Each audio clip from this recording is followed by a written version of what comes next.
नमस्कार, आदाब। Crime petrol सतर्क के इस नए सीजन में आप सबका स्वागत है।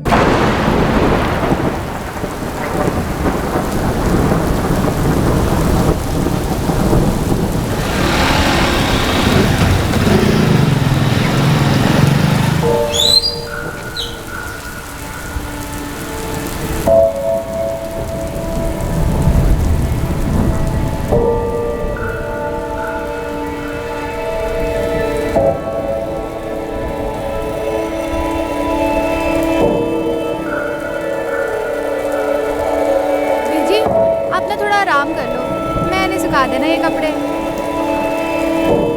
बीजी, क्या हुआ बीजी? कहाँ खो गए आप? वो महेश मुझे फिर से दिखा, बाइक पे आया जैसे हमेशा आता था। बीजी, कोई नहीं है वहाँ। वो महेश मुझसे कुछ कहना चाहता है। बीजी, महेश भैया अब नहीं रहे। आप क्यों अपने आप को इतनी तकलीफ दे रहे हो? बीजी, आप एक काम करो ना, बड़े दिन हो गए आपके हाथ की चाय नहीं पी। गर्मा गर्म चाय और पकौड़े हो जाते, मज़ा आ जाता।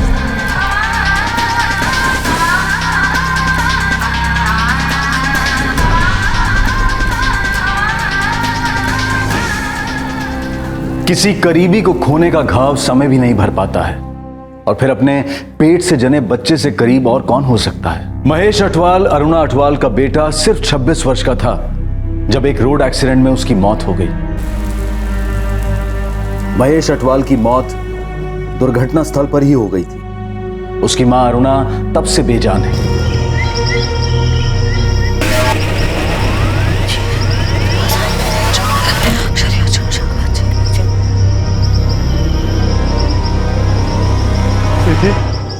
PG,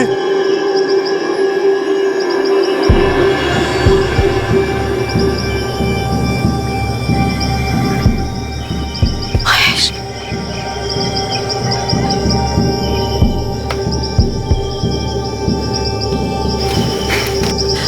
Mahesh, Mahesh, PG.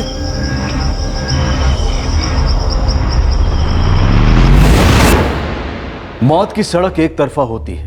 कोई भी चाहत, कोई भी ताकत जाने वाले को वापस नहीं ला सकती। वो बस छोड़ जाता है तो सिर्फ एक ही चीज, यादें। और सिर्फ अच्छी यादें ही एक जरिया होती हैं जाने वाले को अपनों के दिलों में जिंदा रखने की और उसकी जिंदगी का जश्न मनाने की। और अगर कोई ये सोचे कि जिंदगी बेलगाम जाया करने के लिए है, तो उससे अच्छी यादों की उम्मीद रखना एक भ्रम है।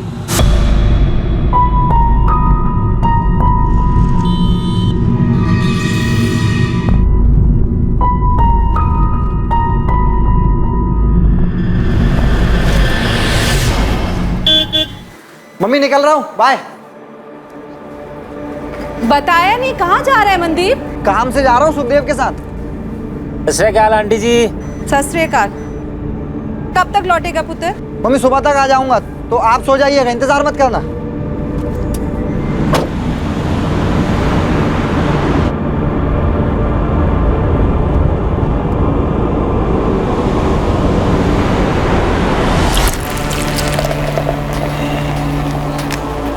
Cheers. Bye.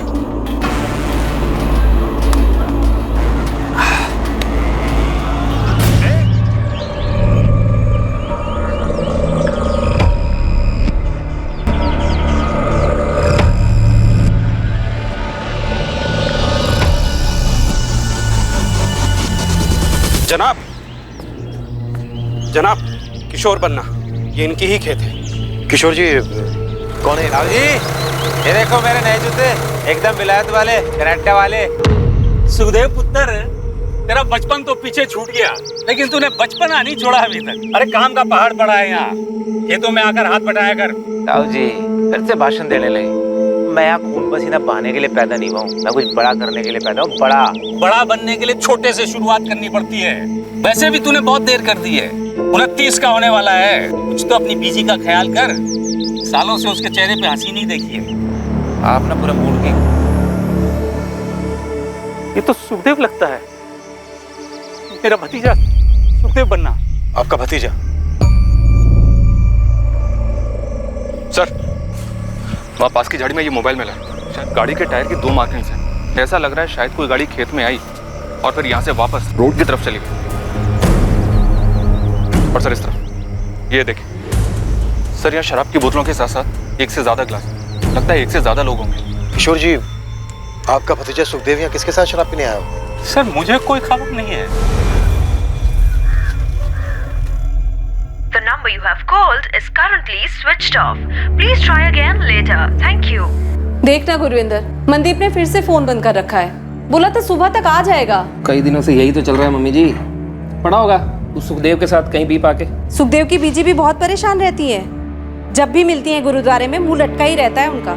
कोई बात नहीं मम्मी जी, जल्दी आपकी भी यही बारी आने वाली है। वैसे एक बात बताओ मम्मी जी, आप मनदीप को कुछ कहते क्यों नहीं? हाँ, सारी गलती तो मेरी ही है ना।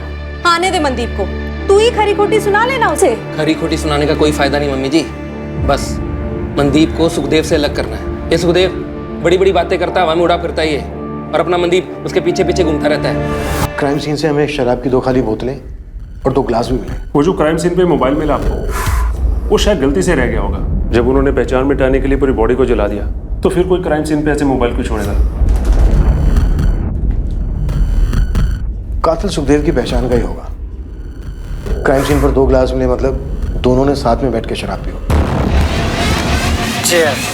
वो इसका कोई ना कोई दोस्त ही होगा।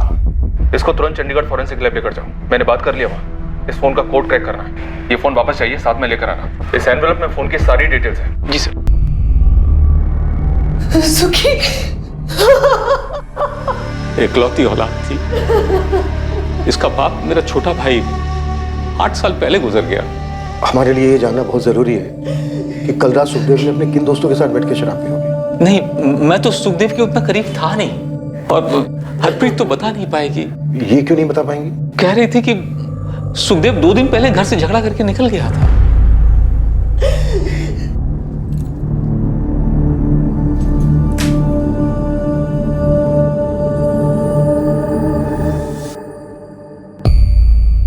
क्या बात है रश्मि? वो क्या? किसी ने सुखी भैया का मर्डर कर देता। उनके ताऊजी के खेत में उनकी जली हुई लाश मिली है। हाँ बीजी। क्या बकवास कर रहा है रोशन? गुरुपा जी, लेकिन सभी जगह यही बात हो रही है। तो मेरा मनदीप कहाँ है? वो तो सुखदेव के साथ ही गया था। पता नहीं आंटी जी, पुलिस भी यही पता कर रही है कि सुखदेव किसके साथ बैठा था पीने के लिए। सर जगदीश बग्गा, सुखदेव बन्ना का दोस्त, वो जो गाड़ी थी इसी की थी, सुखदेव लेकर के गया था। जगजीत, तुम्हारा दोस्त सुखदेव किसको लेकर गया था तुम्हारी गाड़ी? वो तो नहीं मालूम जी, लेकिन 2 दिन पहले अपने बीजी से झगड़ा करके मेरे यहाँ आया था और फिर पूरा दिन मेरे यहाँ पड़ा रहा। फिर कल शाम को बोला कि गड्डी चाबी दो, शिमला जाना। शिमला? जी। क्यों? कुएं का मेंढक बनने से कोई राजा नहीं बनता भाई। शिमला में दुकान मिले बहुत सस्ती, मेन मार्केट, 100% प्रॉफिट। पर बिजनेस के लिए शिमला जाने की क्या जरूरत है? पता है कितने पैसे लगेंगे? कहाँ से करेगा? पैसे का जुगाड़ हो गया है, तेरे भाई की बहुत पहुंच है, तू बस यार चाबी दे। पहले बीजी से बात तो कर ले। लड़ झगड़ के निकला है, एक फोन तक नहीं किया। हाँ यार, बीजी से झगड़ना नहीं चाहता, पर क्या करूं, मजबूरी है। ऐसी भी कौन सी मजबूरी है? है कुछ मजबूरी, पर बीजी से झगड़ा नहीं करना चाहिए। अकेली है, इकलौता हूं, जानता हूं मैं उनके लिए क्या मायने रखता हूं। अच्छा, तेरी हरकतों से लगता तो है नहीं। जो करने जा रहा हूँ उन्हीं के लिए करने जा रहा हूँ। खुश कर दूंगा बीजी, सब ठीक होगा। यार चाबी दे। सर मुझे लगा था कि शिमला चला गया होगा, लेकिन फिर किसी ने बताया कि ये उस्मान मेरी गड्डी की पूछताछ कर रहा है। सुखदेव किस तरह का बिजनेस शुरू करने वाला था? बताया था कुछ उसने? पैसे वैसे थे उसके पास? सर वो तो नहीं मुझे मालूम, लेकिन उसने इतना बताया था कि वो स्नैक्स का बिजनेस करना चाहता है। अब सर दुकान का किराया पकड़ लो, माल वाल पकड़ लो, 1.5-2 लाख तो चाहिए, इतने तो लगते ही हैं सर। इतना पैसा कहाँ से आया होगा उसके पास? सर वो नहीं मुझे पता। तुम्हें ये भी नहीं मालूम कि वो शिमला किसके साथ जाने वाला था? जी नहीं सर, वो तो मेरी गड्डी लेके गया। सर, गुरुदेव कॉलोनी में एक मनदीप खोसा रहता है, सुखदेव का दोस्त। सुखदेव के साथ वही था। मनदीप की माँ और भाई दोनों यहाँ थाने में आए। बुला। सर, क्या सुखदेव की हत्या गर्मा गर्मी के क्षण में हुई थी, या फिर मनदीप ने सोच समझकर यह हत्या की थी सुखदेव के पैसे हड़पने के लिए? और इन दोनों दोस्तों के बीच में जो हाथापाई हुई थी उसका कारण क्या था? पता नहीं जनाब, फोन स्विच ऑफ आ रहा है जी। मनदीप का सुखदेव के साथ कभी किसी तरह का कोई झगड़ा हुआ था? नहीं जी, जैसा आप लोग सोच रहे हो मेरा भाई मनदीप वैसा कभी नहीं कर सकता है। सुखदेव ने खुद सामने से फोन किया, तभी मनदीप उसके साथ गया। मेरा बेटा ऐसा नहीं कर सकता। हाँ सुखदेव, कहाँ गया वो? तुम्हारी मम्मी मिली थी, बोली लड़ झगड़ के निकले हो घर से। क्या हो रहा है भाई? ठीक है, चलते हैं। कब तक आ रहे हो पिकअप करने? 1 घंटे बाद सुखदेव गाड़ी लेकर आया और मनदीप को अपने साथ ले गया। क्या आंटी जी? मनदीप ने कहा सुबह तक लौट आएगा वो। हमें मनदीप की बहुत ज्यादा फिक्र हो रही है। जिसने भी सुखदेव को मारा है उससे मेरे भाई मनदीप को भी तो खतरा हो सकता है। हमें ऐसा लग रहा है कि सुखदेव को मनदीप ने मारा और पैसा लेकर फरार हो गया। आप बिल्कुल गलत समझ रहे हैं। प्लीज मेरे बेटे को ढूंढिए, वो कभी ऐसा नहीं कर सकता। उसकी जान को भी तो खतरा हो सकता है। मेरे भाई मनदीप को मुझसे बेहतर और कोई नहीं जानता। वो थोड़ा आलसी है, लेकिन ऐसा करना वो 7 जन्मों में भी नहीं सोच सकता। और उसको ठोक पीट के अभी तो मैंने काम पे लगाया था। भाई चंदू, मेरे को पानी पुनी पिला दे। अरे अच्छा हुआ पाजी आप आ गए। क्यों? पाजी एक अर्जेंट काम आ गया था, मैं थोड़ा जा रहा था। आके मिलता हूं। मनदीप देख, मेरे को ना सवेरे सवेरे तो गुस्सा ना दिला। यही तेरा काम है, इससे अर्जेंट कुछ नहीं है, समझा? पाजी 2 मिनट। चुपचाप बैठ के गला संभाल। सब्जी मंडी जा रहा हूँ सब्जी लेने। पाजी पाजी ये कुछ ज्यादा नहीं हो रहा पाजी? पाजी छोटा भाई हूँ आपका, कोई गुलाम नहीं हूँ। यही तेरा गुड लक है काका कि मैं तेरा भाई हूँ, इसलिए इतनी जल्दी तेरे को गले पे बिठा दिया, वरना 3-4 साल ये टेबलें साफ कर रहा होता तू। चल जा, दिल लगा काम में। बड़ी मुश्किल से मनदीप को लाइन पे लेके आया था। अभी 6 महीने पहले इसकी दोस्ती सुखदेव के साथ हो गई। जब से दोस्ती सुखदेव के साथ हुई है, मनदीप तो मनदीप का तो मतलब वही जनाब, घूमना फिरना, हर दूसरे दिन शराब पीना, काम का फिक्र नहीं और बातें बड़ी बड़ी। वो सुखदेव खुद तो कुछ काम करता नहीं था और मेरा भाई इसकी बातों में आ गया। 4-6 दफा ज्यादा पी कर घर आया, पर कभी कोई मारपीट नहीं, पैसों का कोई घपला नहीं। सुखदेव शिमला में स्नैक्स का बिजनेस करने जा रहा था। उस वक्त शायद उसके पास 1.5-2 लाख रुपए भी रहे होंगे, पर मनदीप सुखदेव को पैसों के लिए मार देगा? क्या बात कर रहे हैं आप लोग? जनाब, सुखदेव मेरे भाई मनदीप को अपने साथ ले गया, ये बात मेरी समझ में ही नहीं आ रही है। मेरे भाई मनदीप को 0 पता है बिजनेस का। मैं तो कहती हूँ मेरे मनदीप को सुखदेव ने फंसाया होगा, उसकी जान भी खतरे में होगी। आप लोग ये बात समझ क्यों नहीं रहे? जसप्रीत जी, सुखदेव का मर्डर हुआ और बेटा आपका फरार है। गुरविंदर, तुम्हारा भाई खुद सामने आए और जवाब दे, या हम उसे ढूंढ निकालें, जैसे भी हो। फिलहाल शक सबसे ज्यादा उस पर ही है।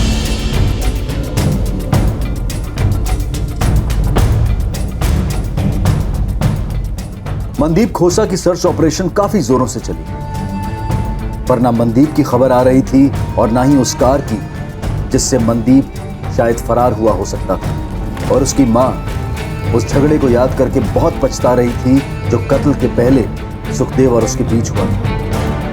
मनदीप की मां का भी बुरा हाल था। वो इस बात को मान ही नहीं पा रही थी कि मनदीप की सुखदेव का खूनी होने की संभावना है।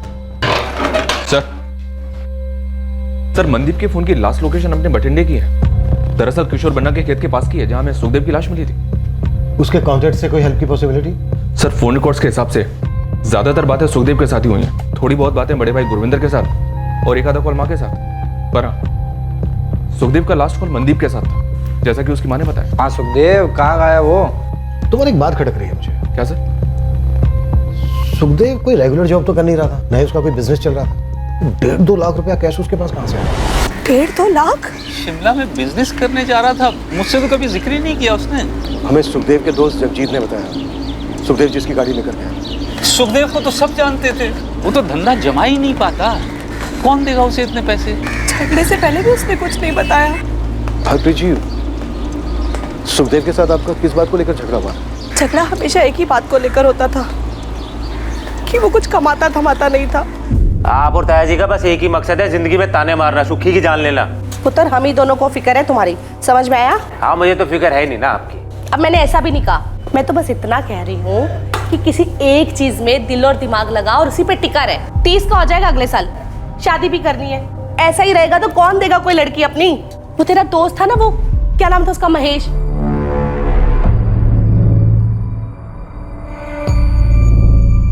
कैसे उसने कर लिया था कुछ? महेश को बीच में मत लो अभी जी। मैंने किसी को बीच में नहीं ला रही हूँ, बस तुम्हें इतना बता रही हूँ कि कुछ सीखने जैसा था उस लड़के में। कोशिश करेगा तो बन जाएगा उसके जैसा। और नहीं बनना किसी के जैसा। खुश हूं मैं अपने आप से, लेकिन आप लोग मुझसे खुश नहीं, ये दिख रहा है। और क्या दिख रहा है? क्या बकवास किया जा रहा है? मैं जा रहा हूँ ये घर छोड़ के। इसके बाद आप लोगों की भी टेंशन खत्म और मैं अपना खुद देख लूंगा। और सुखी पागल हो गया क्या? क्या बकवास किए जा रहा है? अब बकवास नहीं कर रहा हूँ, कसम खा के कह रहा हूँ, आज से आप लोगों की जिंदगी अलग और मेरी जिंदगी अलग। और सुखी मेरी बात तो सुन पुत्र। सुखी, ये महेश कौन है? महेश सुखी का अच्छा दोस्त था। जब भी उसकी बात निकलती थी ना, सुखी बहुत दुखी हो जाता था। क्यों? कुछ हुआ था दोनों के बीच? नहीं, वो महेश तो अब रहा नहीं ना। सुखदेव और मेरा झगड़ा तो आए दिन होता रहता था, ये कोई नई बात नहीं थी। पर उस दिन जो हुआ ना, वो अलग था। मतलब क्या अलग था? ऐसा नहीं था कि झगड़ा पहली बार हुआ था, पर झगड़ा हमेशा मैं शुरू करती थी। पर उस दिन झगड़ा उसने शुरू किया, मानो मुझे उकसाना चाह रहा हो। इंटरेस्टिंग है सर। सुखदेव और मनदीप दोनों की स्टोरी एक जैसी। दोनों की माँ को अपने अपने बेटों की फिक्र थी और दोनों ही जिम्मेदार नहीं थे। जिम्मेदार नहीं था तो उसे किसी ने इतना सारा पैसा कैसे दे दिया? और अगर उसने पैसा किसी से नहीं लिया तो उसके पास इतना सारा पैसा आया कहां से? शिमला में अपनी एक टीम एक्टिव तो किया सर, लेकिन अभी तक ये पता नहीं चला है कि सुखदेव अपने स्नैक्स वाले बिजनेस के लिए कौन सी दुकान किराए पे लेने वाला था। तो मुझे सुखदेव की मां हरप्रीत की बात बार बार खटक रही है। उन्होंने कहा कि पहली बार झगड़ा सुखदेव ने शुरू किया था। उन्हें लग रहा था जैसे सुखदेव झगड़े के लिए उन्हें उकसा रहा हो। उस दिन झगड़ा उसने शुरू किया, मानो मुझे उकसाना चाह रहा हो। उन्होंने ये भी बताया कि जब जब महेश का जिक्र आता था तो सुखदेव दुखी हो जाता था। सर ये महेश अब जिंदा नहीं है, लेकिन शायद उसका कनेक्शन है सुखदेव के मर्डर से।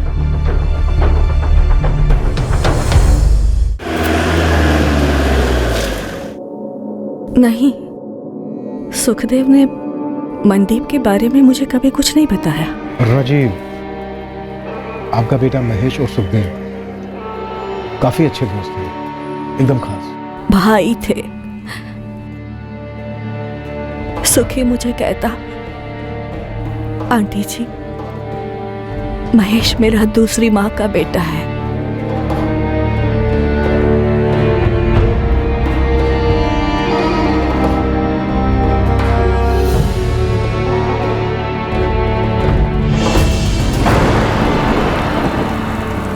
तो घर आता है ना, बड़ा अच्छा लगता है। ऐसा लगता है कि खुद महेश ही आया हो। ऐसा लगता है वो यही है आंटी जी, हमारे दिलों में। सिर्फ दिलों में नहीं, वो सच में है, यहाँ है, दिखता है मुझे। तुम मत देखिए उस तरफ। बीजी, सच बताइए, आप सुखी भैया को यहाँ पर क्यों बुलाती हैं? क्योंकि आप उनमें महेश भैया को ढूंढती हैं। सुखी भैया, आप ही समझाओ उन्हें। महेश भैया की आत्मा को शांति तभी मिलेगी जब बीजी उन्हें अपने दिल से विदा करेगी। ते वो तो बीजी ने किया ही नहीं, पता नहीं क्यों खुद को तकलीफ दे रही है। और देखो, सुखी भी गया छोड़कर। मेरा दूसरा बेटा, दोनों अपने समय से पहले ही चले गए।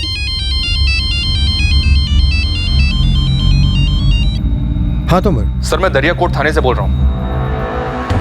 Mahesh Atwal accident case file मेरे सामने ही है। कुछ गड़बड़ है क्या? लग तो नहीं रहा है sir, hit and run case था। कोई फाउल प्ले भी नोट नहीं हुआ। एक ट्रक के साथ एक्सीडेंट हुआ था सर। कोई अरेस्ट हुआ था? नो सर, ना तो ट्रक मिला और ना ही ट्रक ड्राइवर। कब की बात है ये? 3 साल पहले। ठीक है अरुणा जी, बस एक बार आपसे बात करना चाहता था। शुक्रिया। सुनिए,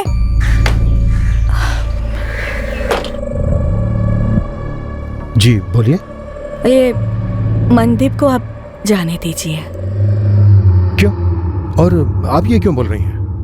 वो मेरा बेटा महेश, जो मुझे सपनों में आता था, फिर मुझे वो हर जगह दिखने लगा।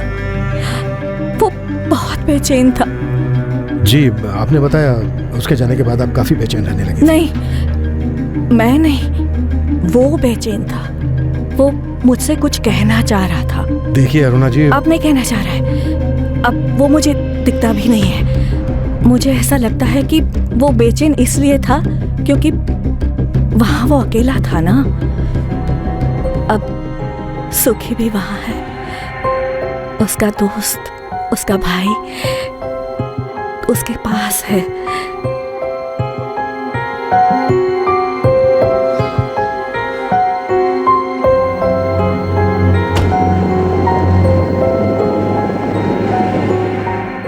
क्या अरुणा अठवाल के बेटे महेश अठवाल की मौत उसके दोस्त सुखदेव के मर्डर के साथ जुड़ी हुई थी? अब इस केस का एक और एंगल, एक चौंका देने वाला पहलू पुलिस के सामने आने वाला था। मनदीप खोसा को लेकर एक बात थी जो ना तो मनदीप के भाई ने पुलिस को बताई थी और ना ही मनदीप की मां ने।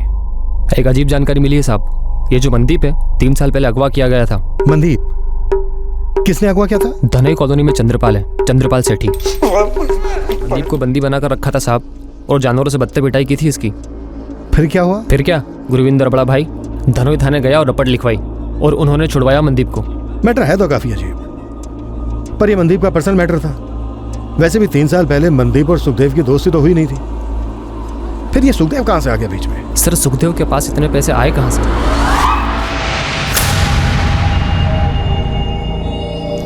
सुखदेव ये बहस तो रख ले, लेकिन मेरा जो काम है जैसे होना है वैसे ही होना चाहिए। कड़ियां जोड़ो साहब। सुखदेव अपनी माँ से जानबूझकर झगड़ा मोल लेता है और अपने दोस्त जगजीत के वहां रहता है और फिर कहता है कि शिमला जा रहा है स्नैक्स का बिजनेस खोलने, पर इसका कोई सबूत नहीं है। सुखदेव की एक चाल थी मनदीप को अपने साथ ले जाने की। यार खाने पीने का बिजनेस अपना एरिया है, फैमिली ढाबे पर बहुत एक्सपीरियंस लिया है मैंने। भाई इसीलिए तेरे पास है। शिमला में सस्ती जगह मिल रही है, बता पार्टनरशिप करेगा? सुखदेव पैसे नहीं है यार डालने के लिए। अबे तेरा एक्सपीरियंस, तेरी लागत, पैसे मैं लगाऊंगा, बिजनेस तू चलाएगा और प्रॉफिट का 25% तेरा। बता। ठीक है भाई। अब अच्छा चल गया तो 50% प्रॉफिट यार। भाई डन डन डन। प्लान ये रहा होगा कि सुखदेव मारेगा मनदीप को, पर हुआ उल्टा। गुड जॉब उस्मान, हम इस एंगल को भी टटोलेंगे। अब तेरे लिए एक और काम है। हुक्म मालिक। एक औरत है अरुणा अठवाल।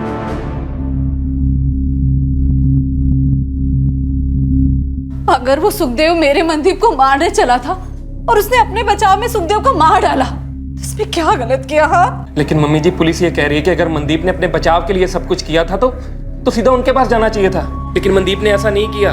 उससे पहले लाश को जलाया और फिर पैसे लेके फरार हो गया। नहीं, ये सब क्या हो रहा है? मुझे कुछ समझ में नहीं आ रहा। मेरी तो खुद समझ में नहीं आ रहा मम्मी जी। मनदीप ने सुखदेव के साथ दोस्ती क्यों की? सब कुछ इतना अच्छा चल रहा था, बर्बाद करके रख दिया लड़के। मेरा बेटा सुखदेव कैसे इस गलत रास्ते पे चला गया भाई साहब? रब जाने हरप्रीत, रब जाने बच्चों के लिए क्या सोचते हैं और क्या हो जाता है। मैंने सुखदेव को सुपारी दी मनदीप को मारने की, ये कह रहे हैं आप? हुआ तो यही था। अब तुम बताओ कहाँ हुआ, कैसे हुआ, कब हुआ? नहीं जनाब, आप तो अंतर्यामी हैं, आप ही बता दीजिए कि मैं इस छछुंदर से मनदीप को मारने की सुपारी क्यों देता? उसने पैसे हड़पे थे तुम्हारे 75,000। उसके भाई ने पुलिस कंप्लेन की थी तुम्हारे खिलाफ। चाय पानी वकील का खर्चा 50,000। आगे बोलिए। तुम बोलो गड़बड़ कहाँ हुई? सुखदेव को कैसे मारा? मनदीप कहाँ है इस वक्त? पहली बात तो ये है कि मैं अपनी पूरी जिंदगी में किसी सुखदेव नाम के आदमी को कभी मिला ही नहीं, और दूसरी बात इस मनदीप की वजह से मेरा 50 जमा 75 पूरे 1.25 लाख का काटा हुआ। जनाब हमारी 7 पुश्तें ना यही काम करती आ रही हैं, मतलब लोगों को पैसा उधार देना। वैसे तो ये 1.25 लाख रुपए मेरे हाथ की महल है, पर जनाब अगर मैं ये छोटी छोटी रकमों के लिए लोगों की सुपारी देता फिरूं तो एक दिन मेरी औकात सुपारी बेचने की भी नहीं रहेगी। तुम कह रहे हो 1.25 लाख रुपया तुम्हारे लिए हाथों का महल है। मनदीप ने तो सिर्फ 75,000 रुपए लिए थे तुमसे, फिर तुमने उसको अगवा क्यों किया? इतनी पिटाई क्यों की उसकी?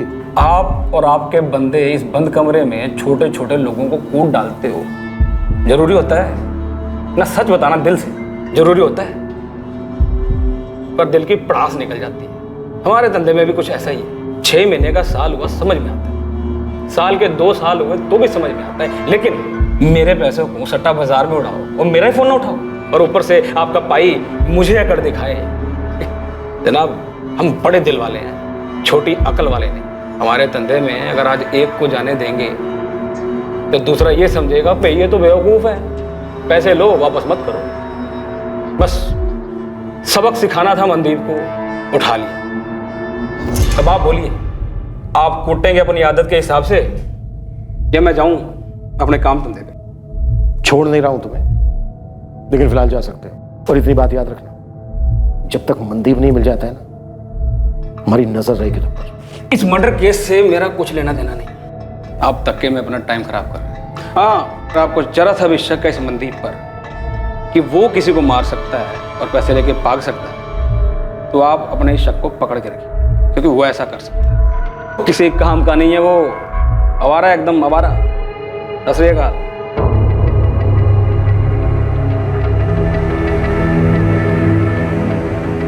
मनदीप खोसा की तलाश पूरे 1 महीने चली, पर उस 1 महीने के बाद भी मनदीप खोसा का कोई अता पता नहीं मिल पाया था। बिल्कुल हवा हो गया था मनदीप, पर क्या वो कभी मिलने भी वाला था? एक और महीना बीता और अब आया एक और चौंका देने वाला ट्विस्ट एक अलग ही दिशा से।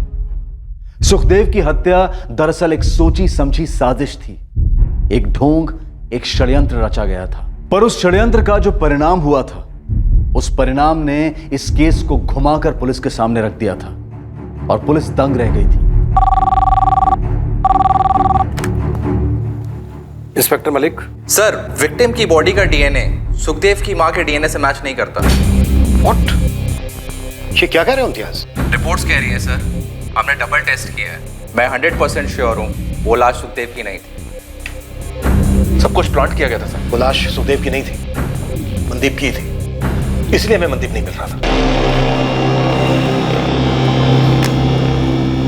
चीयर्स। यार सुक्के, बहुत ज्यादा हुई यार, तू भी आउट लग रहा है मुझे भाई। ऐसे में तू गाड़ी चला के शिमला तक ले जाएगा, पता नहीं कहाँ पहुंचेंगे। बठिंडा हो या शिमला, इससे कोई फर्क नहीं पड़ता। जब मौत लिखी होती है ना, कोई कहीं भी मर सकता है। मरे हमारे दुश्मन, और तू ऐसा क्यों बोल रहा है यार? क्योंकि तू मरने वाला है अभी। क्या हो गया बे? कितने पी लिए तू? सजा गया क्या भाई? मुझे क्यों मानना चाहता है? क्या हुआ?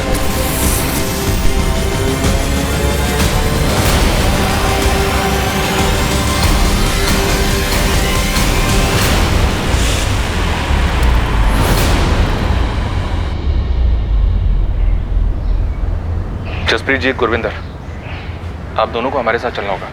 आप दोनों के डीएनए सैंपल्स लेने होंगे। क्यों जनाब? जो लाश हमें खेत में मिली, हमें लगता है वो सुखदेव की नहीं है।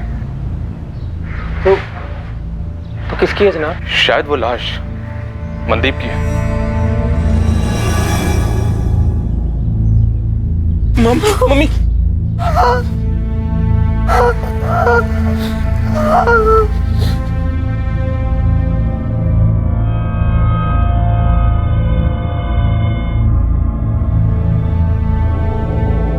वो लाश आपके बेटे सुखदेव की नहीं थी, बल्कि उसके दोस्त मनदीप खोसा की थी।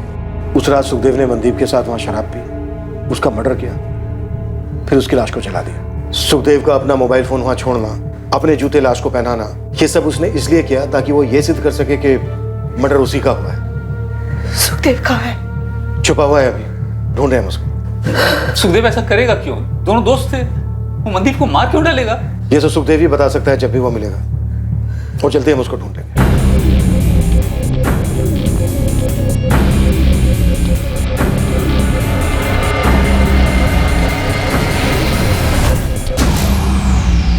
ऐसे फील्डिंग लगाइए सुखदेव के लिए, बहुत जल्दी केस देगा, देखिएगा। और कुछ? जी, अरुणा अटवाल। क्या स्टोरी है सर? वैसे तो कुछ खास नहीं, पर हाँ, ये औरत झाड़ फूक तंत्र मंत्र करती है, खासकर बेटा महेश के जाने के बाद, जो सुक्के का खास था। मुझे लगता है इस अरुणा अटवाल को पता होगा सुखदेव का। सुखदेव को बेटा मानती है। मेरी टीम में ऐसा अभी तक किसी ने कहा नहीं, पर मैं कहता हूँ और खोदने को। अरुणा अटवाल की एक बात मुझे बड़ी बेचैन कर गई। ये मनदीप को आप जाने दीजिए। अजीब है उसका ये कहना, मानो मुझसे कह रही हो कि मैं इस केस को ड्रॉप कर दूं। कुछ तो अजीब है इस औरत में।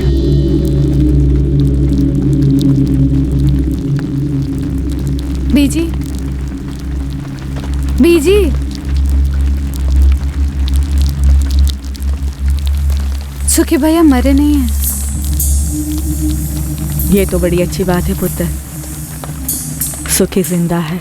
नहीं बीजी, सुखी भैया खूनी है। उन्होंने उस मनदीप को मार डाला। क्यों मार डाला बीजी? मुझे कैसे पता होगा? ये तो मुझे क्यों पूछ रही है?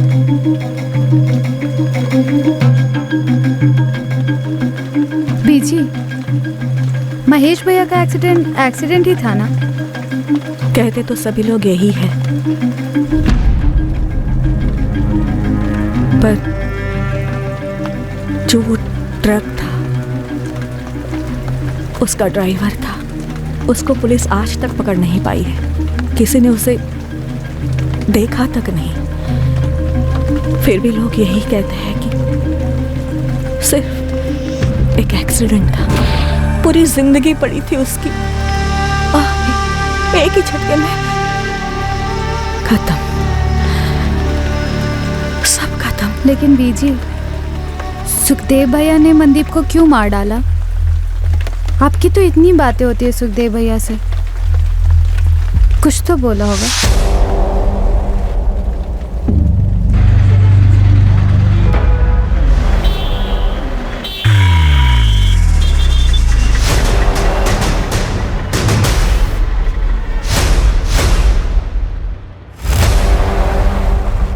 साहब, खबर पक्की है। सुखदेव 1.5 महीने से यही है और कहीं भागने की फिराक में मुझे लगता है। 1.5 महीने से एक ही लॉज में? कोई उसे ढूंढ नहीं रहा था ना, हम सब मनदीप को ढूंढ रहे थे, तो ये भाई अपना मजे से खुला घूम रहा था। उस्मान, हम 2 घंटे में पहुंच रहे हैं वहाँ। बस उसे तू निकलने मत देना। अगर कोशिश करे तो तू ही धर लेना उसे। आदमी है ना तेरे? हाँ जी, बिल्कुल है ना।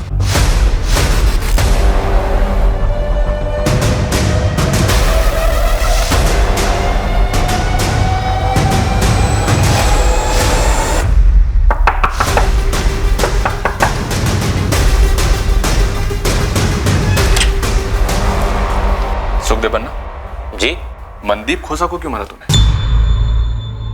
शिमला का प्लान बनाना, मनदीप को बहला फुसलाकर अपने झूठे प्लान में शामिल करना, जानबूझ के अपनी माँ से झगड़ा करके घर छोड़ना, ये सब ढोंग तूने इसलिए रचा ना ताकि मनदीप को मार के अपने आप को मरा हुआ साबित कर सके। सही कह रहा हूं ना?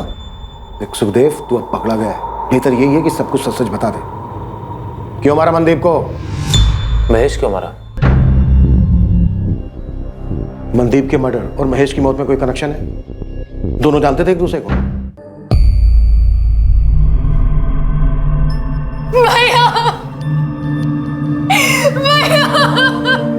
जिस ट्रक ने मारा उसका अभी तक कुछ पता नहीं चला है। इनकी मौत मौके पर ही हो गई थी। राह गुजरते कुछ लोगों ने हमें इत्तला दी। नहीं, मेरा महेश नहीं मरा है। बीजी, मेरे महेश को कुछ नहीं हुआ है।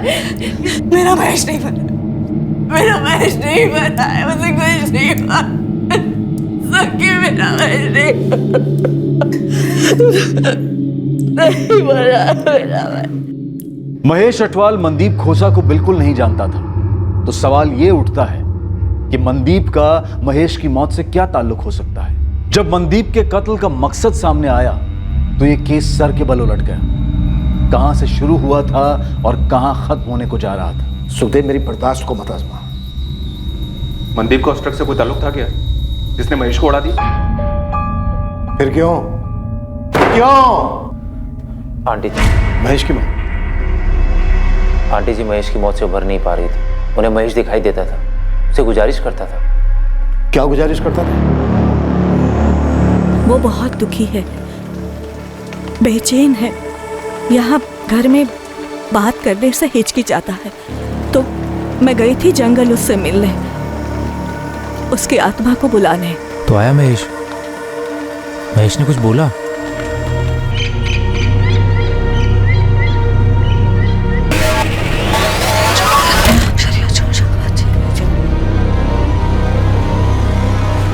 जी, जी,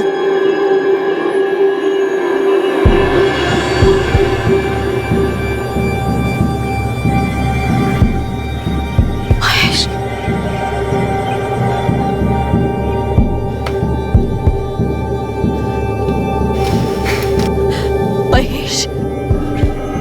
महेश, महेश पुत्र, महेश!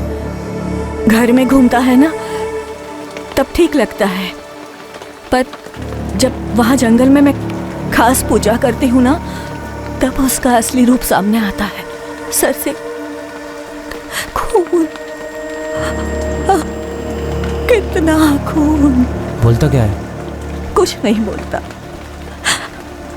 पर मुझे पता है, मुझे साफ दिखता है कि वो बहुत बेचैन है। उसे जाना नहीं था, उसका वक्त नहीं था। मेरे महेश की आत्मा भटक रही है, भटक रही है मेरे महेश की आत्मा। क्या कर सकते हैं महेश की आत्मा की शांति के लिए? मैंने ना ये बाबा, फकीर और तांत्रिकों से खास पूजा सीखी है। बहुत मुश्किल होता है एक भटकती हुई आत्मा को मुक्ति दिलाना। कितना मुश्किल? आप मुझे बताइए, मैं सब कुछ करूंगा, मैं लेके आऊंगा जो भी चाहिए। एक आत्मा की कीमत है दूसरी आत्मा। दूसरी आत्मा? बलि, इंसान की बलि।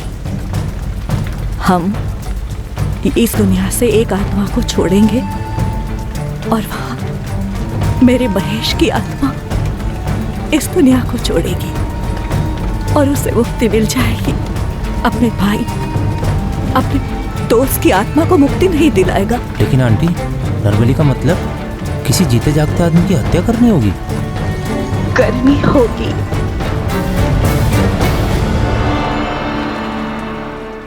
तूने मनदीप को महेश की आत्मा की शांति के लिए मार डाला।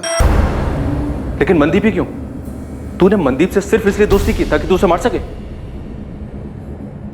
फिर मनदीप क्यों?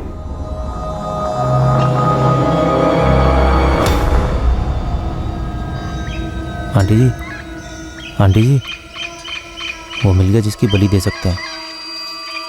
मेरा एक दोस्त, मनदीप नाम है उसका। अब तुम्हें ना सब कुछ सोच समझ कर करना होगा कि कैसे करोगे। मनदीप बिल्कुल सही बलि है मेरे महेश के लिए। मनदीप ही क्यों सुखदेव? आंटी जी के तंत्र मंत्र के ज्ञान के हिसाब से जिसकी बलि दी जाए उसका नाम माँ से शुरू होना चाहिए था। कोई और अक्षर बिल्कुल नहीं चलेगा। जिसकी भी हम बलि देंगे ना, उसका नाम म से शुरू होना बहुत जरूरी है, जैसे मेरे महेश का नाम है, वरना बलि बेकार हो जाएगी। बहुत सोचा मैंने, तो ख्याल आया अपना मनदीप तो माँ से है। तूने मनदीप को महेश की आत्मा की शांति के लिए मारा और मनदीप को सिर्फ उसके नाम की वजह से चुना।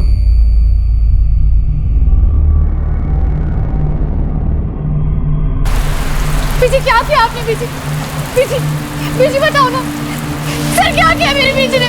सर प्लीज बताइए ना। बीजी, कहाँ लेके जा रहे हो मेरी बीजी को? सर, सर कहाँ लेके जा रहे हो मेरी बीजी? क्या किया मेरी बीजी? सर, सर, बीजी। सुखी, किसी मासूम का कत्ल कैसे कर दिया तूने? कैसे पुत्र?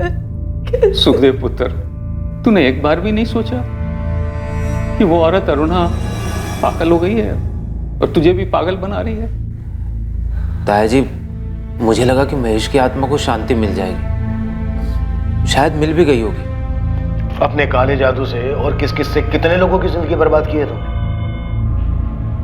मैंने सिर्फ मेरे बेटे की आत्मा की शांति के लिए किया ये सब। ये वक्त नहीं था उसके जाने का। भटक रही थी उसकी आत्मा, पर अब वो मुझे नहीं दिखता। उसे शांति मिल गई। कितनी खुदगर्ज हो तुमने एक पूरी तरह से निर्दोष जवान आदमी को मरवा दिया, एक बेवकूफ जवान आदमी से कत्ल करवा के उसे जेल भिजवा दिया। तुम्हारी इन करतूतों की वजह से अब तुम्हारी बेटी की यादों में तुम्हारी ममता नहीं, बल्कि तुम्हारा ये खूनी चेहरा उसे याद है। सब माया है, मुक्ति ही एकमात्र सच है जो मेरे महेश को मिल गई। तुम्हारे बेटे महेश के साथ जो हुआ वो तुम्हारे पूरे परिवार की बदनसीबी थी, पर मनदीप के परिवार पर जो गुजरी, उस पर जो गुजरी, वो एक संगीन जुर्म है जो तुमने किया है। तुम्हारा बेटा तुम्हें दिखता था या नहीं, उसकी आत्मा को शांति मिली या नहीं, पता नहीं, पर तुमने जो ये जुर्म किया ना, इस जुर्म का अंजाम अब तुम्हें कभी शांति नहीं मिलने देगा।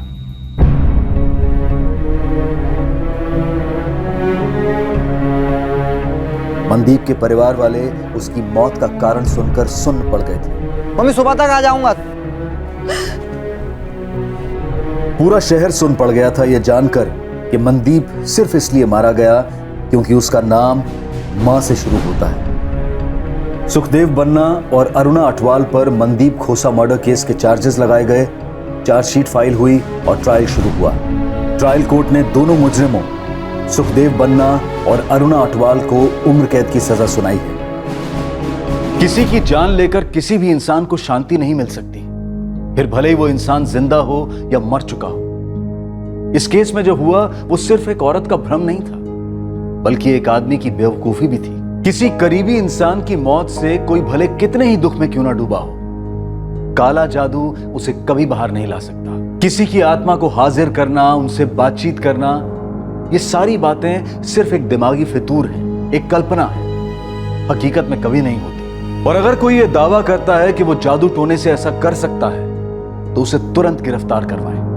वो सरासर फ्रॉड है। एक से एक लोग आते हैं ये दावा करते हुए कि किसी की मानसिक या आर्थिक समस्या का हल काला जादू है। ऐसे लोगों से दूरी बनाएं। देखते हैं हमारे आज के एपिसोड की दूसरी कहानी।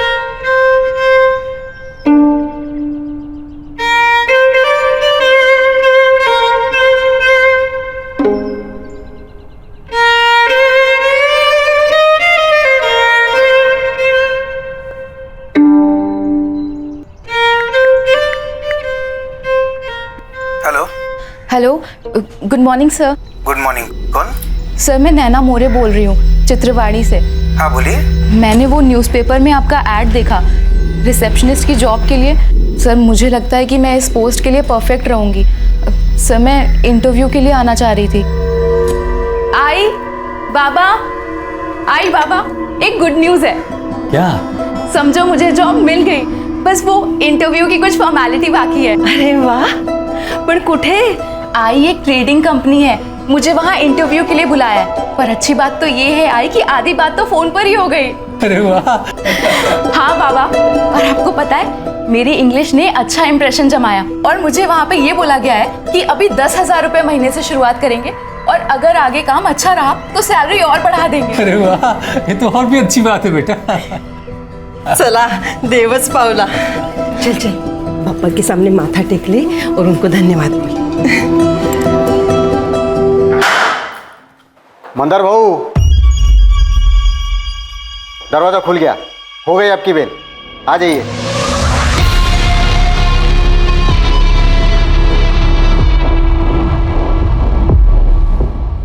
अब उनके लिए हर दरवाजा खुला है फवास।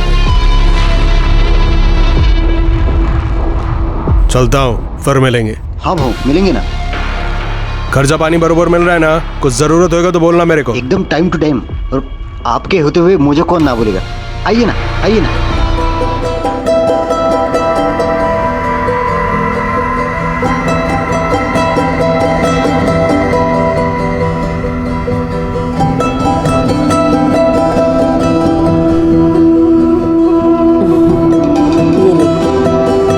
ठीक से करना। ध्यान से जाना बेटे। शाबाश। बाय बाबा। बाय आई।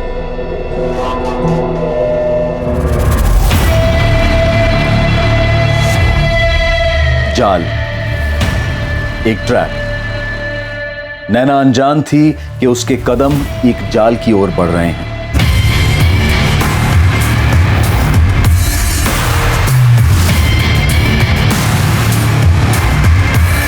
रिसेप्शनिस्ट की जॉब के लिए दिया गया एक साधारण सा विज्ञापन, उसमें ना तो कोई खतरा था और ना ही कोई शक की गुंजाइश।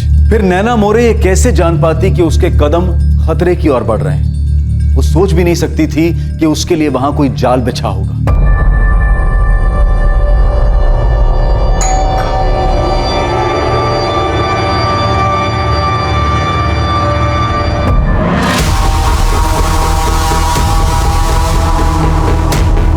Hi sir. सर मैं नैना मोरे।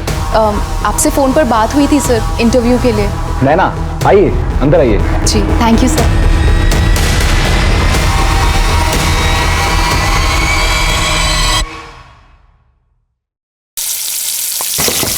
आई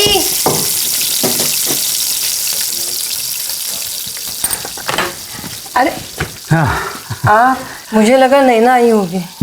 क्यों, नैना लौटी नहीं अभी तक? नहीं ना, 7:30 वाजून गेले, अभी तक आई नहीं। उसका फोन भी बंद है। फोन क्यों बंद आ रहा है? आपण ज्या ग्राहकाला कॉल करत आहात ते सध्या बंद आहे.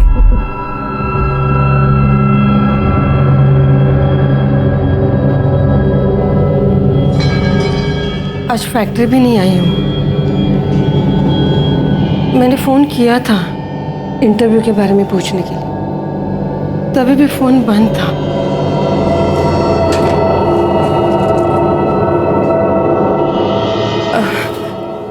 कोई ट्रेडिंग कंपनी बोल रही थी वो। Trading company? हाँ, ये है ट्रेडिंग कंपनी, यही होगा शायद। है सागर गोखले का नंबर दिया हुआ है, तो फोन करके देखिए ना इस नंबर पर। आपण ज्या ग्राहकाला कॉल करत आहात ते सध्या बंद आहे. ये नंबर तो बंद आ रहा है। अरे देवा, ठीक से याद है तुम्हें? यही बताया था। नाम तो नहीं बताया था, बस बोल रही थी ट्रेडिंग कंपनी है। नंबर तो स्विच ऑफ आ रहा है, और इस न्यूज़पेपर में ट्रेडिंग कंपनी में रिसेप्शनिस्ट की कोई दूसरी ऐड भी नहीं है। आपने उसके दोस्तों से बात की? उनके साथ तो नहीं है? हाँ साहब, मैंने पूछ लिया था, पर साहब मेरी बेटी ऐसे बिना बताए कहीं नहीं जाती। रात को तो बिल्कुल नहीं। अभी तो उसके एग्ज़ाम ख़त्म हुए हैं, कॉलेज का आखिरी साल है, रिजल्ट आने वाला है अभी। जॉब के लिए पहली बार गई थी? नहीं, वो मेरे ही फैक्ट्री में पार्ट टाइम वो हिसाब किताब का काम करती है। मैंने ही उसको बोला था कि तो कोई फुल टाइम काम ढूंढ ले करके। तो आपकी फैक्ट्री आई थी वो आज? इंटरव्यू के बाद तो उसे फैक्ट्री आना था, लेकिन आई नहीं वो। मैंने दोपहर में भी फोन किया था, लेकिन उसका फोन बंद आ रहा था।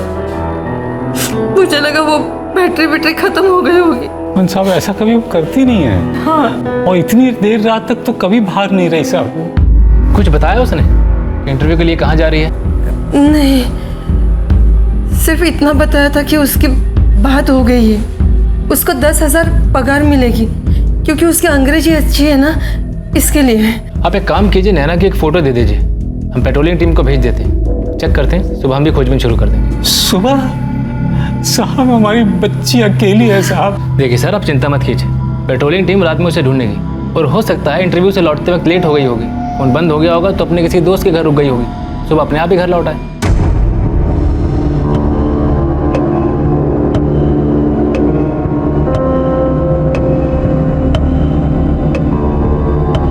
पण ज्या ग्राहकाला कॉल करत आहात ते सध्या बंद आहे.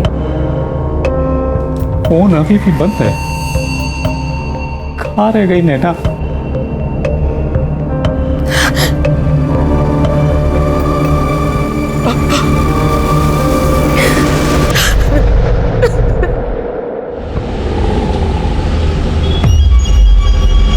चित्रावाड़ी पीसीआर वैन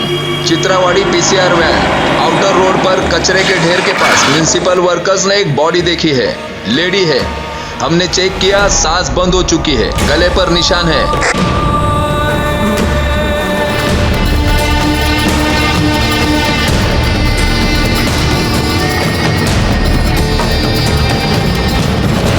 सर, कल के इस पूरे न्यूज़पेपर में रिसेप्शनिस्ट के जॉब के लिए दूसरा कोई ऐड ही नहीं है। नैना इसी जॉब के लिए गई होगी। कल गई और आज मर गई। ऐड में तो बेसिक इन्फॉर्मेशन भी नहीं है, एड्रेस तक नहीं है। जी सर, और नंबर भी स्विच ऑफ आ रहा है। एक नाम है सागर गोखले, ना कंपनी का नाम है, ना एड्रेस है, ना कुछ है। ट्रेडिंग कंपनी है। पुणे प्रभात।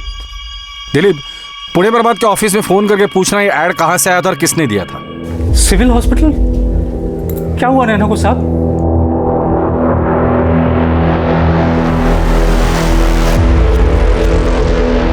क्या बोले वो? नैना तो ठीक है ना? कुछ बताया नहीं आशा, बस बोले कि सिविल हॉस्पिटल आ जाओ। हॉस्पिटल क्यों? पता नहीं, वो वही जाके मालूम पड़ेगा। गैंगरेप हुआ है। गैंगरेप? एक से ज्यादा लोग शामिल थे। सर, ये मेरे सारे सर्टिफिकेट्स हैं, 10th और 12th की मार्कशीट के साथ फर्स्ट ईयर और सेकेंड ईयर की भी मार्कशीट्स हैं, और सर 3rd ईयर का रिजल्ट आते ही मैं वो भी आपको दे दूँगी। Good. Thank you sir. Victim की बॉडी जहां हमें मिली थी वहीं पर उसका सामान भी मिला था, उसकी बैग, फोल्डर, सब कुछ। ताज्जुब की बात यह है कि विक्टिम की आइडेंटिटी मिटाने की कोई भी कोशिश नहीं की गई थी। कहाँ इंटरव्यू देने गई थी ये लड़की? किसी ट्रेडिंग कंपनी में रिसेप्शनिस्ट के जॉब के लिए। साजिश हो सकती है, एक ट्रैप जो ऐसे जॉब सीकर्स के लिए हो।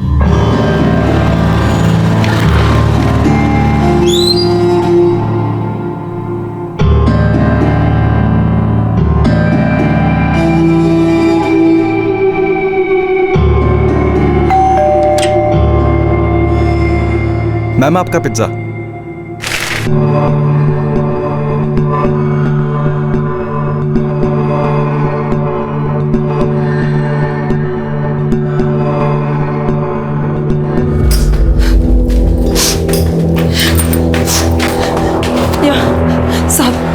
साहब को फोन किया था ना, मैं दत्तात्रेय, हमारी बेटी नैना कहाँ है साहब? नैना ठीक तो है ना? आशा जी, दत्तात्रेय जी, आज सुबह मोइनबाड़ी में कचरे के ढेर से हमें एक बॉडी मिली है। हमें लगता है वो नैना की है। आप एक बार आइडेंटिफाई कर लीजिए।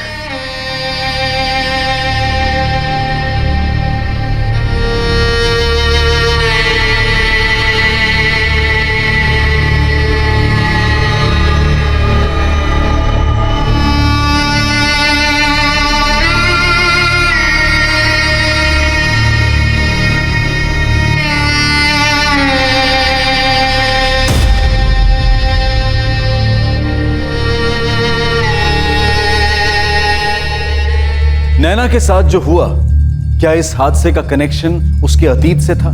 क्या उसे जानबूझकर टारगेट किया गया था?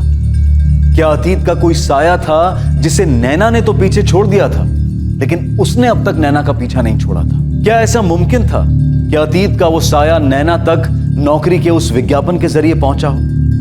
या फिर उसका ट्रैप में फंसना महज एक इत्तेफाक था और यह हादसा किसी के साथ भी हो सकता था? सर एक्चुअली मैं बीकॉम थर्ड ईयर के रिजल्ट्स का वेट कर रही थी और आज ही मैंने ये न्यूज़पेपर में ऐड देखा। And sir I am also good in English. ये तो अच्छी बात है। आप एड्रेस लिख लीजिए। इंटरव्यू कल सुबह 9:30 बजे होगा। आप में वो कॉन्फिडेंस तो है जो हम ढूंढ रहे हैं, लेकिन फिर भी इंटरव्यू देना होगा। Sure sir, sure. मैं पहुंच जाऊंगी सर। 1 जून को पुणे प्रभात में रिसेप्शनिस्ट वाला जॉब। हाँ सर, याद है मुझे। वो ऐड मैंने ही लिया था। ऐड किसने दिया था? क्लाइंट था सर एक। सर यहाँ बिल बुक में उसके एड्स के पूरे डिटेल्स है और मेरे रजिस्टर में उस आदमी के सारे डिटेल्स है। गणेश पाटकर नाम है सर उसका। 31 मई को उसने ऐड दिया था अगले दिन के लिए, 4 सेंटीमीटर बाय 8 सेंटीमीटर कॉलम के लिए, और बिल हुआ था 450 रुपए का। इस गणेश पाटकर की जो भी डिटेल्स तुम्हारे पास है मुझे सब चाहिए। हाँ मिल जाएगी ना सर। यहाँ उसका नंबर भी मौजूद है और हमारे ऑफिस में CCTV भी लगा है। बिल बुक की कॉपी और CCTV फुटेज दोनों पुलिस स्टेशन भेज दें। ध्यान से देखो अतुल, सागर गोखले के नाम से होगा, प्रीपेड सिम है। जी साहब, ढूंढ रहा हूँ। मिल गया सर। सर सब कुछ सागर गोखले के नाम से।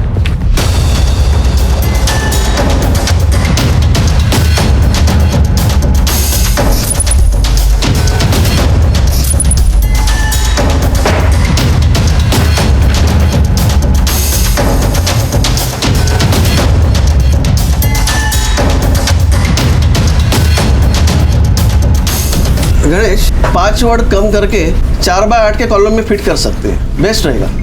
या तो फिर 5 वर्ड ऐड करके 4 बाय 10 के कॉलम में फिट कर देंगे। रेट क्या होगा दोनों का? 4 बाय 8 के लिए 450 रुपया और 4 बाय 10 के लिए 550 रुपया, GST पकड़ के फाइनल।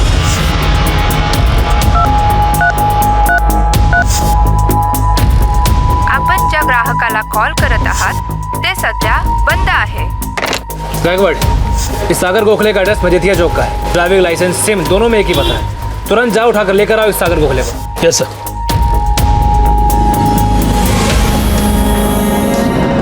नैना मोरे, दत्तात्रेय और आशा की इकलौती औलाद थी। नैना ने अपने माँ बाप को कड़ी मेहनत करते देखा था सिर्फ इसलिए ताकि वो नैना को अच्छी शिक्षा, अच्छा भविष्य दे सके। नैना भी अपने माँ बाप की उम्मीदों पर खरी उतरी थी। उसने ग्रेजुएशन कर लिया था और आगे भी पढ़ना चाहती थी। वो चार्टर्ड अकाउंटेंट बनना चाहती थी। उसकी प्रतिभा और लगन को देखकर आशा और दत्तात्रेय को उस पर नाज था। उनका सपना पूरा भी हो जाता अगर नैना की जिंदगी में वो काला दिन कहर बनकर ना टूटता।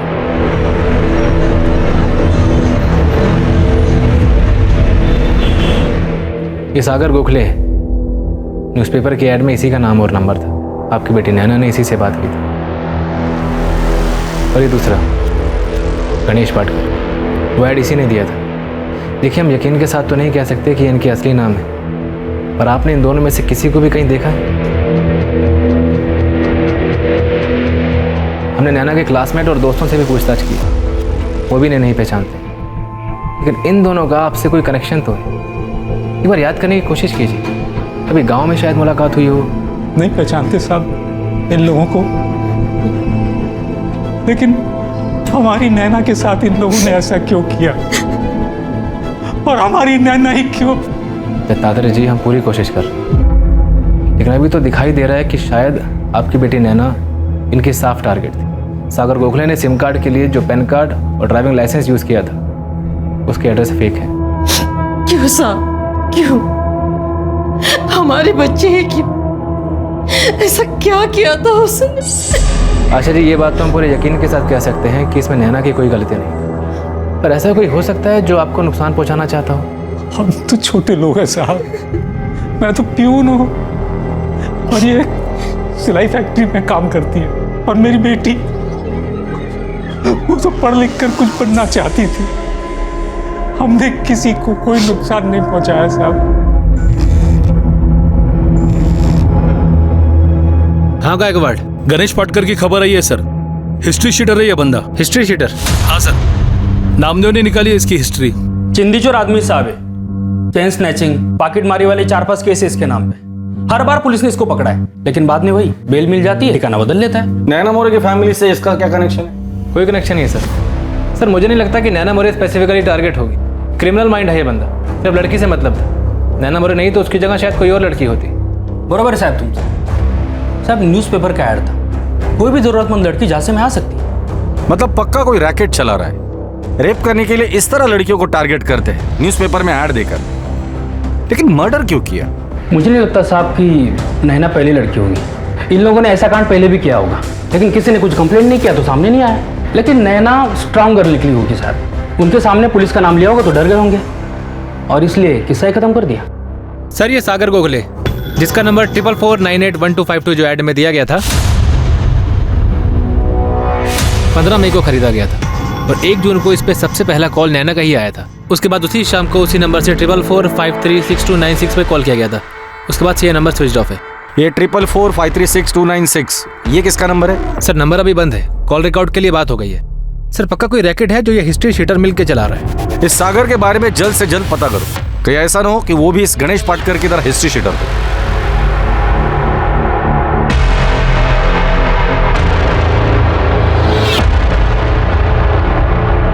ट्रिपल 4536296 ये वो दूसरा नंबर था जिस पर सागर गोखले ने 1 जून 2019 की शाम को फोन किया था, और उसी रात नैना का रेप और मर्डर हुआ। क्या ये नंबर अब इस केस को सॉल्व करने की दिशा में एक अहम कड़ी साबित होने वाला था?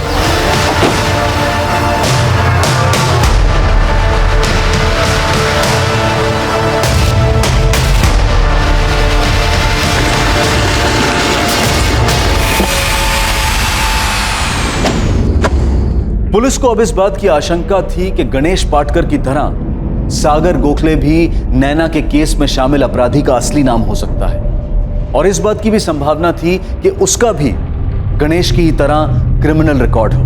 पुलिस ने इस बारे में अपनी तहकीकात, अपनी खोजबीन जारी रखी, और जल्द ही उन्हें इस नाम की हकीकत भी पता चल गई।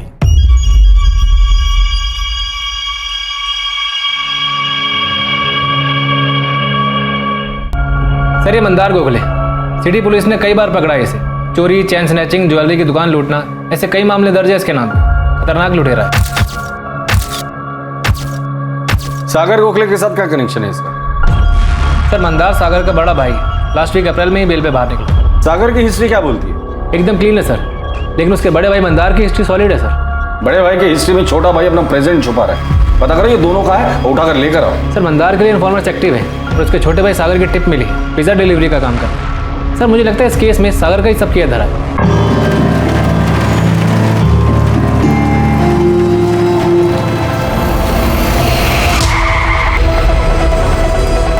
हेलमेट उतार,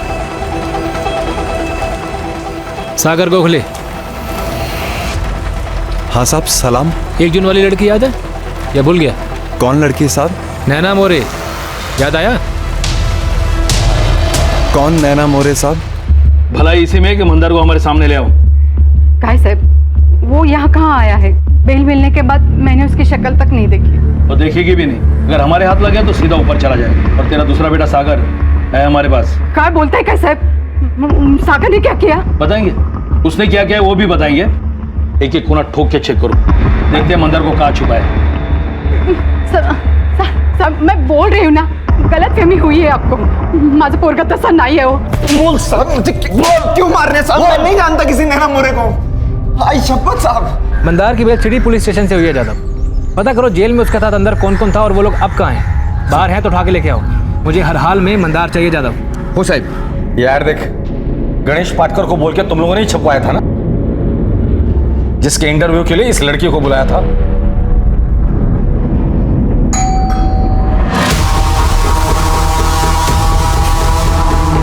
यस सर, मैं नैना मोरे। सर आपसे फ़ोन पर बात हुई थी इंटरव्यू के लिए। ओह यस नैना, आइए अंदर आइए, कम ऑन। जी थैंक यू सर। आई। तेरे साथ दूसरा आदमी कौन था? गणेश पाटकर या तेरा बड़ा भाई मंदार? साहब कौन दूसरा आदमी? कहां पर? तू बता कहां पर? नैना का रेप और मर्डर तुम दोनों ने कहां किया था?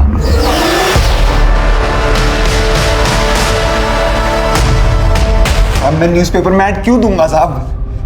मेरे को इंटरव्यू आगे कोई क्यों देगा?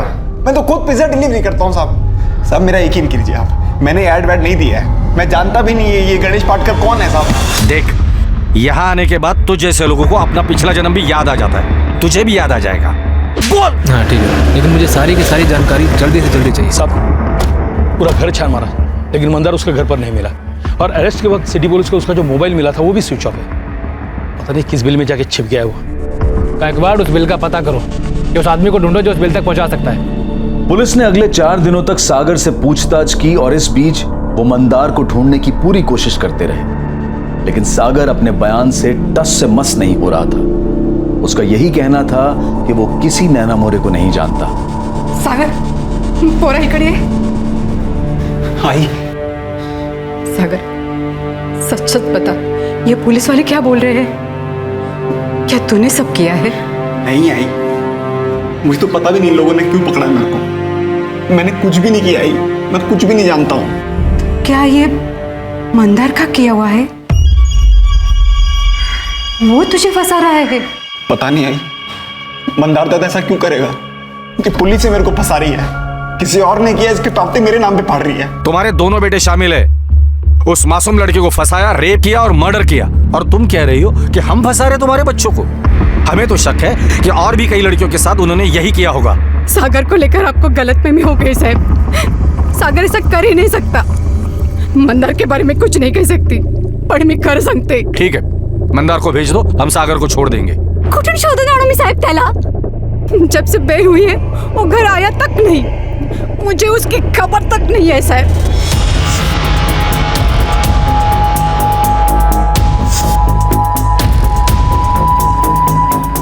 थाने क्यों ले जा रहे हो साहब? जब से बेल मिली उसके बाद हमने चोरी वोरी में हाथ नहीं डाला साहब। बात क्या है साहब? साहब देखो, हमने कोई नया कांड नहीं किया साहब। नीलेश माने, प्रताप अहिरे, तुम दोनों मंदार गोखले को तो जानते होगे ना? तुम सब एक ही जेल में थे ना?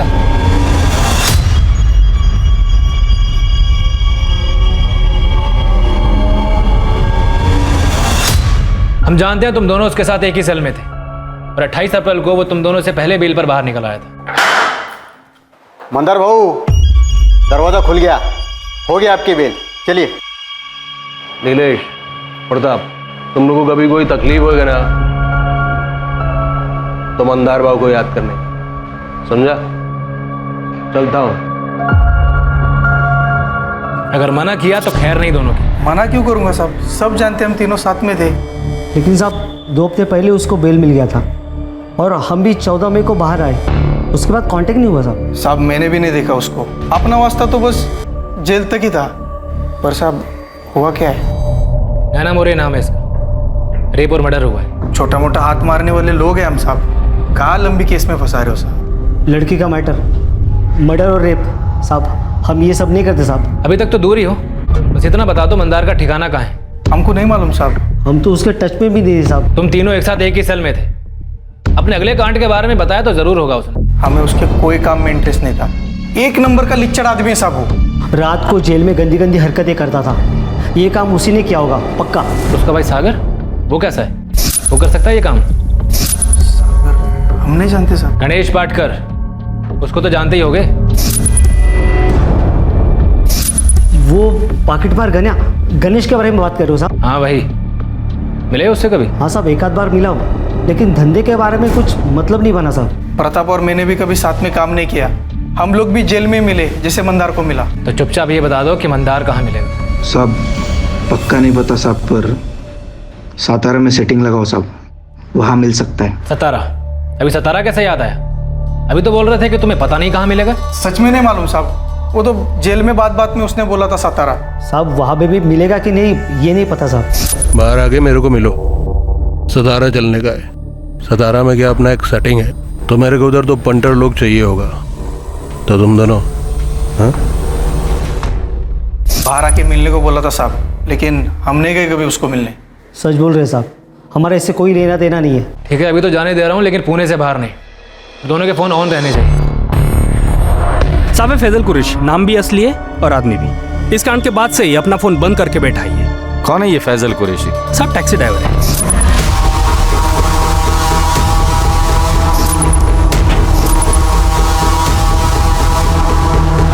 साहब वो ऐड वाले नंबर से सागर गोखले ने जो लास्ट कॉल किया था ना, वो फैजल को किया था।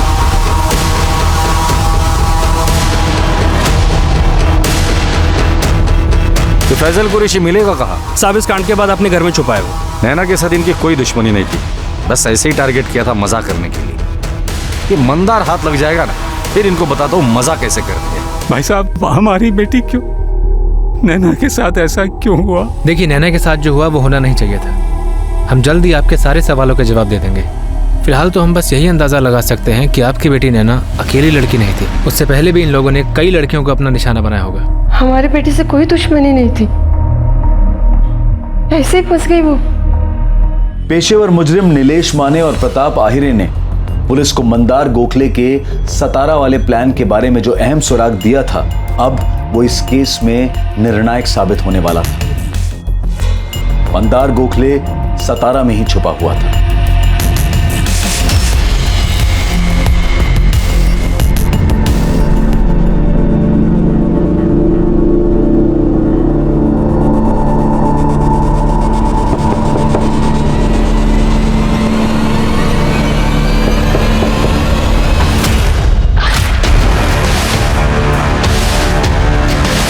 हालांकि मंदार के पुलिस की गिरफ्त में आने से पहले भी इस बात के पुख्ता सबूत थे कि नैना मोरे के केस में मंदार और उसका छोटा भाई सागर दोनों शामिल हैं।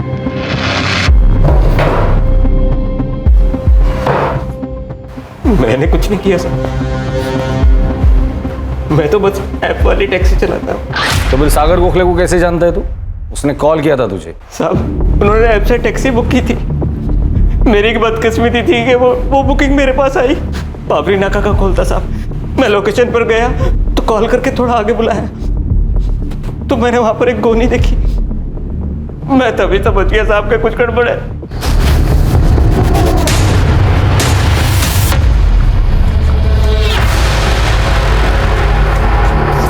मेरे घर जाकर दुआ किया कि मेरी जान बच गई।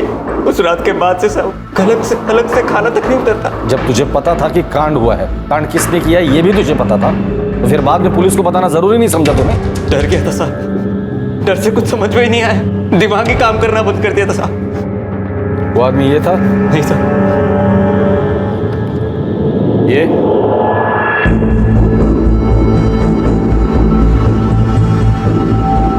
हाँ साहब, उन दोनों में से एक ये था। तो दूसरा यही होगा? हाँ साहब यही था। अच्छे से पहचानता उसे। ये बात अगर तूने पहले आकर हमें बताई होती तो कब का अरेस्ट करते हम इन दोनों को। सब डर गया था साहब, मैं तो वहां से भागने वाला था, लेकिन इससे चाकू लगा दिया साहब। पैंट के लिए हो गई थी साहब मेरी। चल डिसाइड कर लो, कुटाई होने के बाद सच बोलोगे या सच बोलने के बाद कुटोगे, क्योंकि सच तो तुम हर हाल में बोलोगे और कुटाई तुम्हारी हम शौक से करेंगे।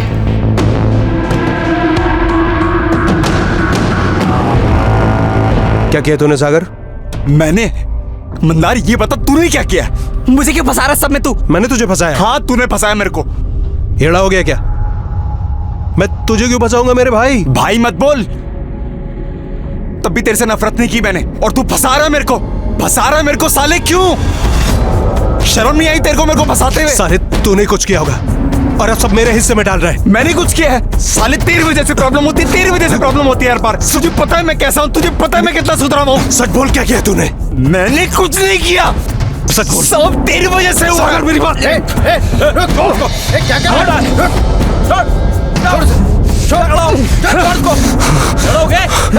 क्या कराया? लड़ने दो दोनों को, नाटक कर रहे साले। जब ये लड़कर शांत हो जाएंगे ना तो गायकवाड़ और जादव को बोल देना शुरू हो जाए, अच्छे से टुकाई करना इन्हें। इनसे तो सुबह ही बात करेंगे। Okay sir.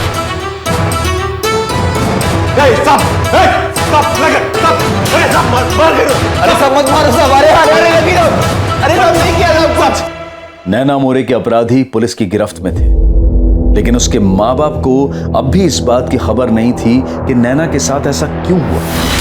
इन दोनों ने नैना को ही क्यों फंसाया, और आखिर उनके जाल में कोई और क्यों नहीं, बस नैना ही कैसे फंस गई। नैना सिर्फ एक जॉब इंटरव्यू के लिए गई थी, लेकिन जॉब के लिए दिया गया एक साधारण सा विज्ञापन और नैना की मौत। यहां सिर्फ एक जाल नहीं बुना गया था, बल्कि जाल के अंदर भी एक जाल बिछाया गया था जो जुर्म के मकसद से भी ज्यादा चौंका देने वाला खुलासा करने वाला था। हट, नैना मोरे को कहां बुलाया था? बोल। अपन क्या बोले साहब, आपको तो सब पता ही है। किसी झूठी जगह का नाम ले लो और आप जो बोलोगे वही सही। साले तेरी अक्कड़ है ना, किसी और पर दिखाना। याद दिखाए तो हड्डी बस लेक कर दूंगा। तोड़ दो साहब, हड्डी बसली सब तोड़ दो। आप जो करोगे सब सही होगा। साले तू भी तो बराबर का हिस्सेदार है, तू चुप क्यों है? कैसे हिस्सेदारी साहब? हाँ, पिछले 4 साल से अलग अलग जॉब पे अपने जूते घिस रहा है। अब उनके धंधे से इसका कोई वास्ता नहीं है। अब हो गया ना सीधा रेप और मर्डर। नहीं साहब, पिछले 8 साल से अपन इस लाइन में ही है। न जाने कितनी चोरी की, डकैती की, कितनी बार जेल गया खुद को भी याद नहीं है। रात में लोगों के घरों में घुसा हूं। उधर लेडीज लोग भी होती थी, लेकिन कभी किसी लेडीज के ऊपर अपन हाथ नहीं डाला। आई शपथ। तेरी ये कसम तेरे बेगुनाह होने का कैरेक्टर सर्टिफिकेट देती है क्या? तूने बोल लिया, हमने यकीन कर लिया। अब उनकी बात का यकीन करो, ये अपना भाई है। ऐसा कांड करने का ना इसके अंदर हिम्मत नहीं है। और अगर ये ऐसा कांड करता तो उस पेपर के ऐड में अपना असली नाम डालता क्या? और वो सिम कार्ड वो भी इसी के नाम पे था। ऐसा कैसे साहब? ऐसा करता है क्या कोई? तो ये सब तूने अकेले नहीं किया? अरे नहीं साहब, अगर इस कांड के पीछे अपन का हाथ होता तो मैं इसका असली नाम डालता क्या उस पेपर में? साहब अपन हिस्ट्री सीटर है, घूम फिर के पुलिस अपन तक पहुंचती थी।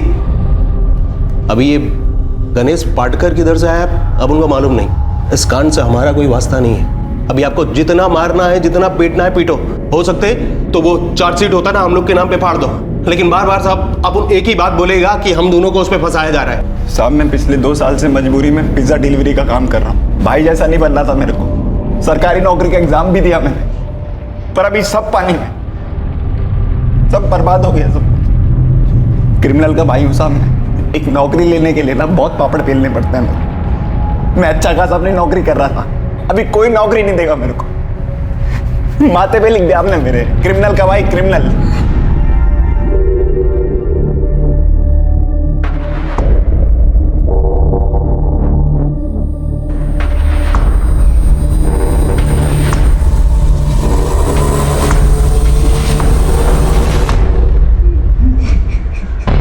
सर मुझे लगता है ये मंदार जो बोल रहा है बात तो सही है।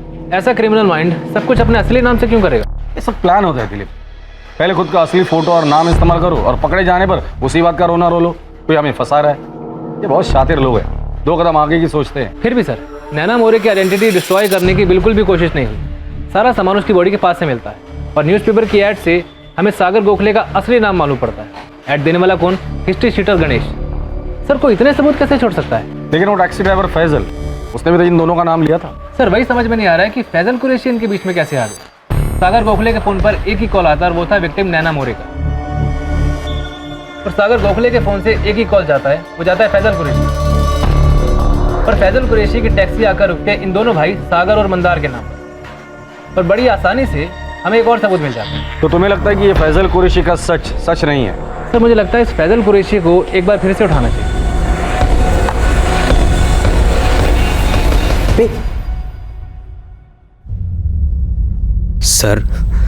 सर बताएंगे कुछ? मुझे फिर से क्यों बुलाया? मैंने तो सब बता दिया था सर। फैजल जो 2 लोगों के नाम तूने बताए थे, मंदार गोखले और सागर गोखले ही थे। तुम्हें सिर्फ सच बोलना है, जो तुमने पहले भी बोला था वही सच दोबारा से बोल, चाय पी और निकल जा। पर अगर झूठ बोला, मतलब अगर पहले भी कभी बोला होगा, तो फिर वो हाल। चाय पी। अरे बाबा पी ले, कुछ मिलाया नहीं है उसमें। वैसे वो 2 लोग मंदार और सागर ही थे ना? या इस बार नाम बदल गए हैं? नाखून मत का फैजल, वो हम खींच के निकालेंगे। गलती हो गई साहब, गलती हो गई, मुझे माफ कर दो साहब। मैं तो वो 2 लोग मंदार और सागर नहीं थे? नहीं साहब, मुझे बस बोला गया था ऐसा बोलने के लिए। ध्यान से देख और इसको अपनी खोपड़ी में डाल। ये मंदार है और ये उसका छोटा भाई सागर, ये भी साथ में था। नाम और शक्ल याद रहेगी ना? और पुलिस भी तुझे यही फोटो दिखाएगी। और ये 2 लोग कौन थे?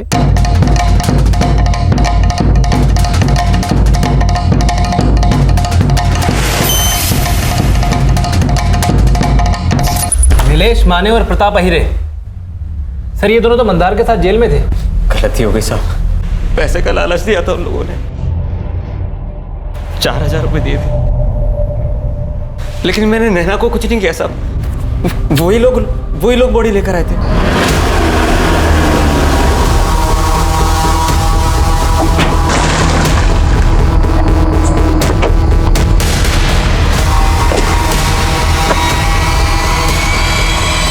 इन दोनों ने मंदार और सागर को क्यों फंसाया? वो मैं नहीं जानता साहब, मुझे बस 4000 रुपये दिए, फिर मेरे नंबर पर कॉल किया। उसके बाद इन्होंने उधर कचरे के पास बॉडी फेंकी और सागर और मंदार का नाम लेने को बोला। उसके बाद इन्होंने उधर कचरे के पास बॉडी फेंकी और सागर और मंदार का नाम लेने को बोला।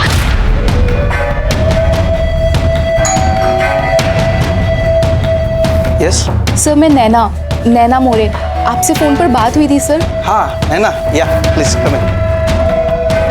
10th और 12th की मार्कशीट के साथ फर्स्ट ईयर और सेकेंड ईयर की भी मार्कशीट्स हैं। गुड। नमस्ते साहब। नमस्ते साहब। नमस्ते साहब, हमने सुना है मंदार को आपने पकड़ लिया। हाँ, प्लान कामयाब रहा। फैजल ने भी वही बोला जो तुम दोनों ने उसे सिखाया था, और यहीं पर प्लान गड़बड़ा गया।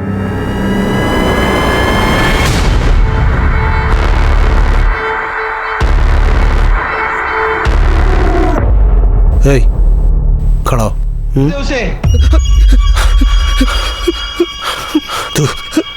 तू बचाएगा ऐसे? छोड़ चल चल सच बोल रहा हूं।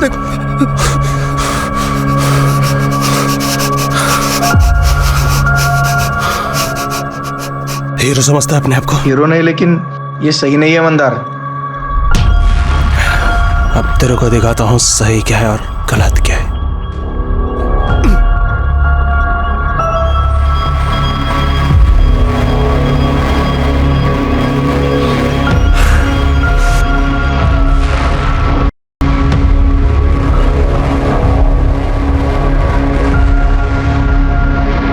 अबे ओ, चलो उठो, लग जाओ काम पे।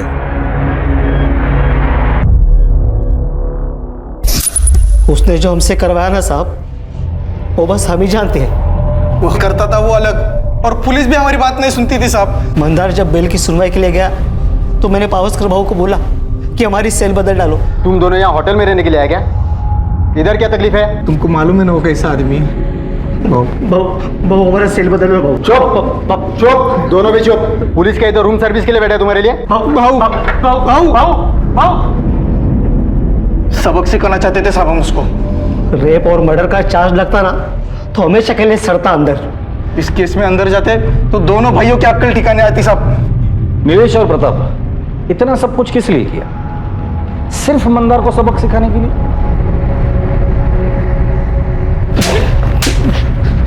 और वो लड़की नैना मोरे बेचारी ऐसी फंस गई तुम लोगों की नौकरी की ऐड के चक्कर में। गणेश पाटकर न्यूज़पेपर में ऐड देने वही गया था ना? हाँ साहब, और सागर के नाम पर सिम कार्ड भी उसी से खरीदवाया था साहब। गणेश पाटकर कहाँ मिलेगा?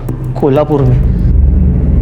सागर सुन, अपन उन दोनों के साथ ऐसा कुछ नहीं करता था जैसा वो लोग बोल रहे। अपन सिर्फ उनसे अपना काम करवाता था। इससे कोई फर्क नहीं पड़ता मंदार, तूने क्या किया क्या नहीं किया, इस फसाद की जड़ तू ही है। मेरा नाता जब तक तेरे साथ रहेगा ना, मेरी जिंदगी यूं ही बर्बाद रहेगी। अब और नहीं, मैं नहीं चाहता कोई मेरे को क्रिमिनल के भाई के रिश्ते से पहचाने।